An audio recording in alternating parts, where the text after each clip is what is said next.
Good day mga ka-shooters. We are here, the third placer of our ASDL Season 3, the CM Basketball, and nata diri karon nakauban natong best player of defensive player. Maguna ta sa best player. Dol, unsay mo maingon sa inyo performance karon nga nadaog mo na third mo ug unsay inyong experience sa Season 2? Ang experience ka, dipinsa ang make ayo og pag training na mo nga to practice make shooting og nag maro to.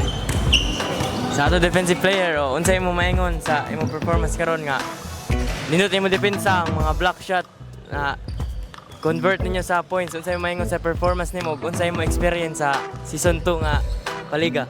Ang experience karon nga duwa kay dapat lang maniguro sad sa training, work hard nga. Kuan, defense is the best offense. Kinsa inyo ganahan ni pasalamatan ug i-shout out? Salamat ko sa ko mama ug papa diha nga nagsuporta nako.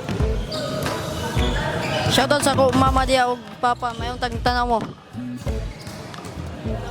Dirita sa atong coach Mike, unsay mo masulti sa performance mo mga bata ug unsay mo masulti sa ato ASDL Season 3 nga hapit na mahuman nanata sa finals. Unsay mo masulti sa imong mga players ug unsay inyo experience sa Season 2? Okay, una pasalamat ko ni God, nga pa shooter sa ani Coach Albert sa nag-manage ning duwa. Salamat kay sa SDL, tanan team SDL.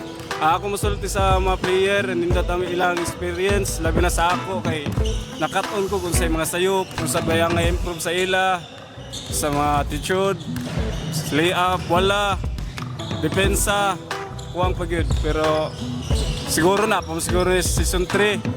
So, kita-kita taon ni mga player na di ni mamalhiglain. Maura. Salamat. Kinsa imong ganahan i-shout out ug pasalamatan, coach? Shoutout ko sa mga asawa ug sa akong bata. Ug sa mga pamilya. Shoutout niyo diha tanan. Okay, that's all mga ka-shooters.